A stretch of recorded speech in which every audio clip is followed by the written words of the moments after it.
Hi hello నమస్తే. Welcome to Telugu one cinema. This is Diveshwari. కొంతకాలంగా నందమూరి బాలకృష్ణ సినిమాలకు వరుసగా తమన్ సంగీతం అందిస్తూ వస్తున్నాడు. బాలకృష్ణ గత 4 చిత్రాలు అఖండ, వీరసింహారెడ్డి, భగవంత్ కేసరి, డాకు మహారాజ్కు తమన్ సంగీతం అందించాడు. ఈ 4 సినిమాలు ఘన విజయం సాధించడమే కాకుండా తమన్ సంగీతానికి ఎంతో పేరు వచ్చింది.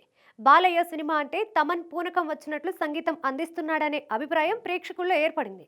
ఇక బాలకృష్ణ అభిమానులైతే నందమూరి తమన్ అని ప్రేమగా పిలుచుకుంటున్నారు. అలాంటి తమన్ని ఒక సినిమా కోసం బాలకృష్ణ పక్కన పెడుతున్నాడనే వార్త ఆసక్తికరంగా మారింది. ప్రస్తుతం బోయపాటి శ్రీను దర్శకత్వంలో అఖండ 2 సినిమా చేస్తున్నాడు బాలకృష్ణ. ఈ సినిమాకి కూడా తమన్ సంగీతం అందిస్తున్నాడు. అయితే అఖండ 2 తర్వాత డైరెక్టర్ గోపిచంద్ మలినేనితో ఓ ప్రాజెక్టు చేయనున్నాడు. ఈ చిత్రానికి సంగీత దర్శకుడిగా తమన్కి బదులుగా అనిరుద్ని రంగంలోకి దింపే ప్రయత్నాలు జరుగుతున్నట్లు వార్తలొస్తున్నాయి. కానీ బాలకృష్ణ తమన్ని కాదని వేరే మ్యూజిక్ డైరెక్టర్ వైపు చూసే అవకాశాలు చాలా తక్కువే. దానికి తోడు అనిరుద్ చేతిలో ఇప్పటికే దాదాపు డజన్ ప్రాజెక్టులున్నాయి. మరికొన్ని లైన్లో ఉన్నాయి. ఇంత బిజీ స్కెడ్యూల్లో మరో కొత్త సినిమాని అనిరుద్ అంగీకరించడం అనుమానమే. అయితే బాలయ్య మలినేని ప్రాజెక్ట్ స్టార్ట్ కావడానికి కనీసం 6 నెలలు సమయం పట్టే అవకాశం ఉంది.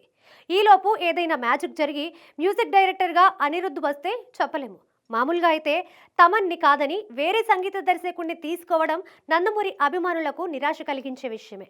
కానీ అనిరుద్ వస్తే మాత్రం వారు నిరాశ చెందే అవకాశం ఉండకపోవచ్చు. ఎందుకంటే అనిరుద్ బ్యాక్గ్రౌండ్ స్కోర్కి ఎంతో క్రేజ్ ఉంది. స్టార్ హీరోలకి ఎలివేషన్ సీన్స్కి అనిరుద్ ఇచ్చే స్కోర్ ఓ రేంజ్లో ఉంటుంది.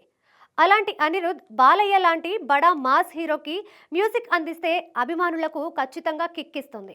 మరి నిజంగా బాలయ్య మలినేని ప్రాజెక్టు కోసం అనిరుద్ రంగంలోకి దిగుతాడేమో చూడాలి.